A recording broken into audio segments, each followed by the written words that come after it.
Okay, so taking a picture here, and yeah, I can hear a little bit of an echo. Obviously one of the TV volumes is set kind of high, but this is going to be a quickie so I can test my equipment primarily, so we're going to run a little test here. Now, what we got here, this is called a push. It's made by AKAI for Ableton software. This is the APC40 MK2, and it's also made by AKAI, and it also is for Ableton software. Both of these are designed to run in tandem, so they could both be on simultaneously while running Ableton. So I can play here like a keyboard or a piano, and over here I can manipulate to the point of selecting tracks or introducing various instruments during my play. Now, most of what I do is home studio recording. So that being said, I'm not a musician. I don't play per se. But I do like music, and I do like to be creative, and I do a lot of video animation, and I need background music for my stuff. So a part of that was learning how to do this. And I don't know, some of the stuff I do I like. I like other people's stuff, so I compare that to that, and it's bells and whistles at that point. But we're going to go a little demo test here today using this equipment. If I turn this unit off here, okay, the push, and I'll set up Ableton while we do this. Okay, when I turn it back on, there should be a bit of a light show. There you go. Now it's a bright fluorescent orange or red, and it will turn green and yellow and blue.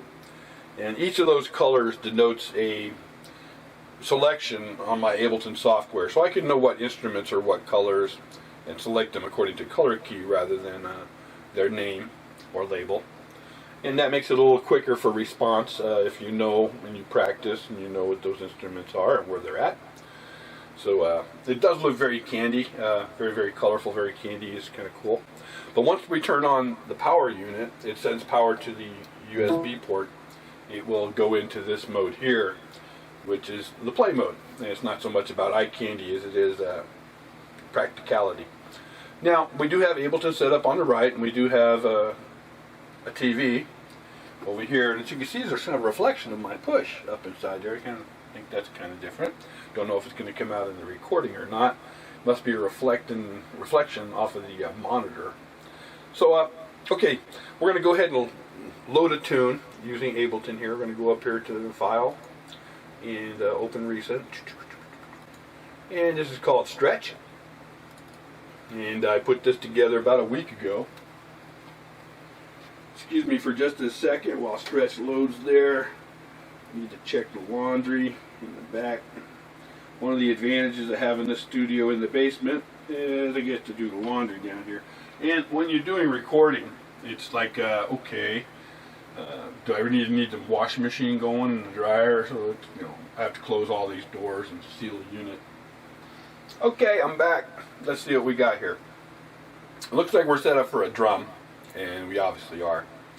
But what I want to have is my duality brass right there. And if I hit a key here, you should hear a sound.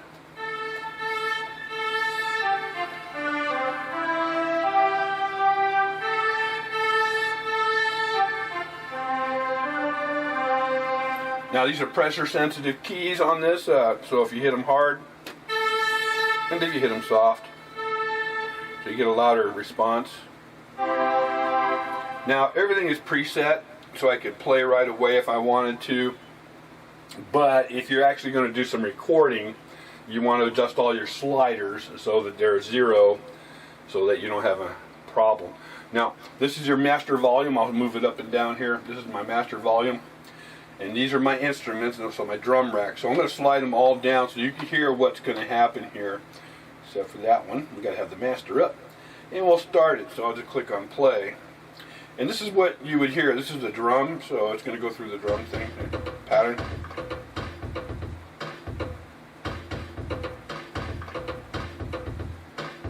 Now, I'm going to turn off the TV so we don't get an echo from that from the stereo, or just the volume anyway. Make sure they're both volumed out. Now you can hear one drum. Now, these blue lights, each time you hear a beat, that's what that is. So I'll introduce another drum, this one right here, and you'll see these lights change.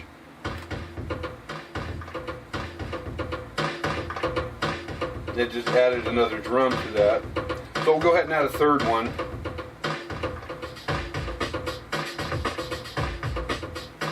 And then a fourth.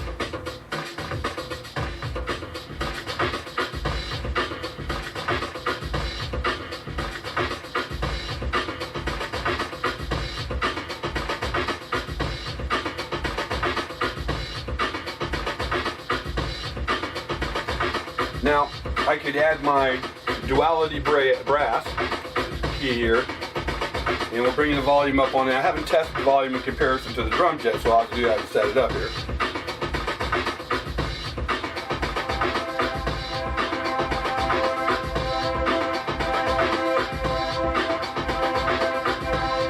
I don't want to bounce out the drum.